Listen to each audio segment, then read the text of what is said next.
Hello YouTube family and welcome to my YouTube channel Datacraft. This is Ankita and today I'll take you to a small walk of interview master on how you can solve your SQL questions or practice SQL questions offered from different companies. I have already mentioned in my previous video about this platform.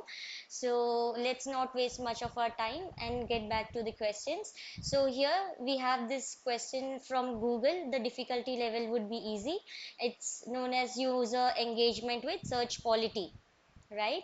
And we'll be diving into this fascinating world of Google search quality. As a data analyst on this team, our mission is to understand how users interact with search results to make the search experiences even better. Before starting, I'll show you some amazing options that we have. If you, while typing a query, if you come across any doubts, you can use this option. I have a question. For example, when I was typing my query in this question, I was stuck somewhere and I posted in the query and I asked a question, and after that interview master helped me with some of the clues, like these were the places where I was making mistake. So this was one thing, and then you can also ask for a hint if you're stuck somewhere as a beginner or intermediate level. Or you can, I'll definitely suggest you to use these two options apart from revealing answer. Yeah, you can do it, but maybe you should give a try first, right? So yeah, in this we have three questions. Let's solve the first question, but before that, let's see what is mentioned here. So hi, I'm Dawn and I'll be your SQL interviewer. Today we'll be working on questions related to Google. Okay, so as a data analyst on the Google search quality team, you are tasked with understanding user engagement with search results. Your goal is to analyze how different user interactions, such as clicking on links and spending time on the results page, impact overall satisfaction. By leveraging query data, your team aims to identify areas for improving search results relevance and enhancing the user experience. So our first questions out of three is, how many search queries were made by users who either clicked on a link or spent more than 30 seconds on the search result pages in October 2024? Well, before jumping into the first question, it's very important. The data is important, right? To do this, we work with like, for any analytical person, data is important. So we work with a lot of data. Let's take a look at some of the key information we analyze. Let's click on explore data. So first up, we have a table called users. So this table gives us a basic information about some of our users. As you can see here, each user has a unique user ID, which is simply a number to identify them. We also have this username, so which is helpful for some internal analysis. Finally, we have the sign up date telling us when each user joined. So this can be useful for understanding the user behavior over time. Right now, the interesting stuff happens in our search queries table. So this table records individual search interaction. Let's break down what each column tells us. Each interaction has a unique query ID. As you can see here, we have the user ID, so which links the specific search back to a user in our users table. This allows us to connect the user demographics and sign information with their search behavior. The clicks column is a link, but is a simple, like the click column is simple, but it's a very powerful indicator. It's a Boolean value, either 1 or 0. So either one means that the user clicked on at least one of the search results, or 0 meaning that they didn't click or on any results on that page. So this helps us to understand if the initial sets of the result was relevant enough for the user, right? Now, the next we have is dwell time seconds. This is a crucial metric. It tells us how long in seconds a user spent on the result page after clicking on a link. So, a longer dwell time might suggest that the user found the content valuable and relevant to their query. conversely, a short dwell time could indicate that they didn't find what they were looking for actually. So finally, we have this query date, which tells us when the search occurred. So this is essential for analyzing the trends and patterns over time. Okay, so by combining these two tables, we can start to paint a picture of user engagement. For example, we can analyze which type of queries led to more clicks, or if users who signed up recently behave differently from the long time users. So we can also investigate the relationship between the clicks and the dwell time seconds to dwell times, to understand if users are finding what they need quickly or if they need to explore the multiple results. Now, here is the question we want to answer: how many search queries were made by the users who either clicked on a link or spent more than 30 seconds on the search results page in October 2024? Why is this important? Well, it helps us understand the user behavior. If someone clicks, it suggests the result was somewhat relevant. If they also spend time on the page, it suggests that they found something useful. So we want to count all these kinds of engaged searches, right? So let's break this down and start punching in our query.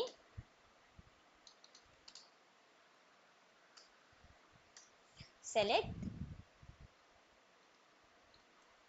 then we go for count.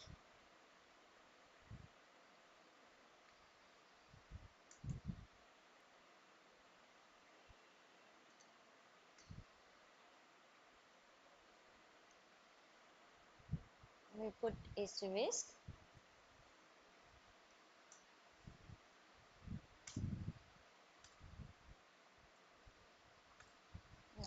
I'll explain you before moving ahead. Let's break this down. Select count asterisk. So this part says count the number of rows that match our criteria, right? This asterisk over here, this means, it means count all the rows. Okay. Next, from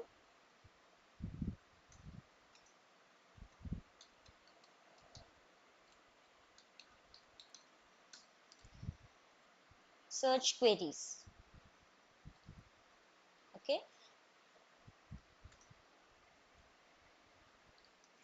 From search queries, this tells that the database we are looking at, is at the search queries table. I hope you are understanding. Next, where, then we start typing in clicks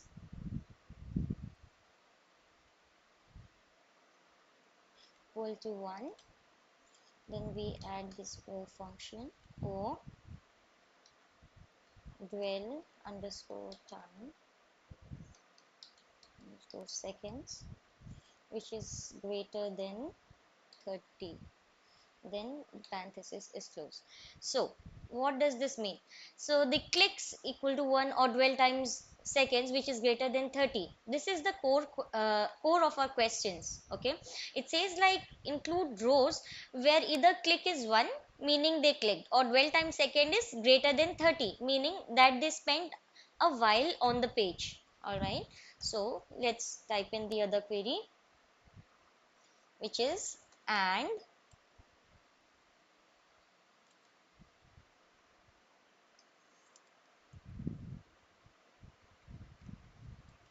step time.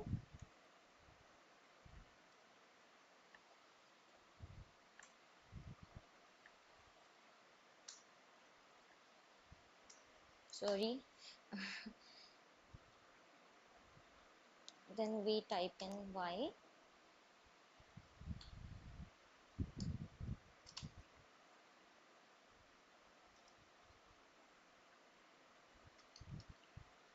the query date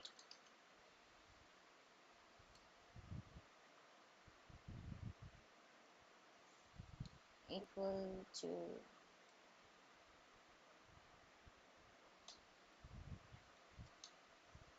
24, then again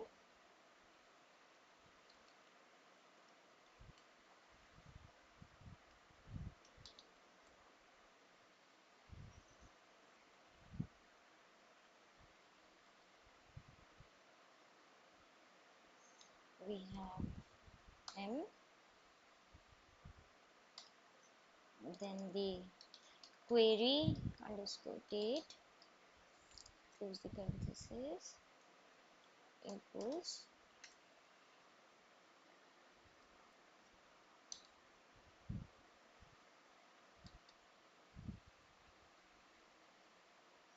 10. So let me break this down. Here the and serve time person y query date of 2024. What does this mean? This part filters the results to only include the searches from the year. Okay, and then this serve time, what is this serve time?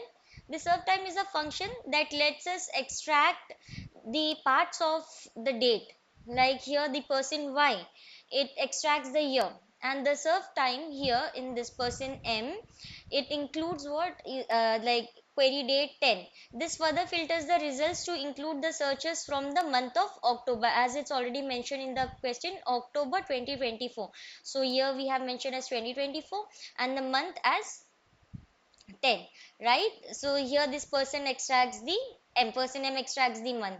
So this query goes through the search queries table, okay, and it picks out the searches that happened in October 2024, and then it counts how many of those searches resulted in either a click or a significant time spent on the destination page, as we were asked to solve this. So the result of this query, it is a single number, the number of the search queries that met our criteria, and this number gives us a valuable insight into how users are interacting with search results in a given month. So we can use this information to compare the user engagement across different months, or to analyze the impact of changes we make to the search engine, right? So once you finished typing in your SQL query, you can press the submission button. So this interview master, you will get 6 free submissions in a day. I'm already done with my free submissions and I have 0 left, and my next, and the recent happens after 1 hour 46 minutes. So I'll come up with the second scenario, but I have, as I've already solved this case study, I'll show you the results. So after typing in my query over here, it said that great job, you have got the query right for your question 1. So this was all guys in today's video. I hope this tutorial video for solving the SQL based case studies helped you. And with for the second and third questions, I'll come up with two different videos where we can practice together.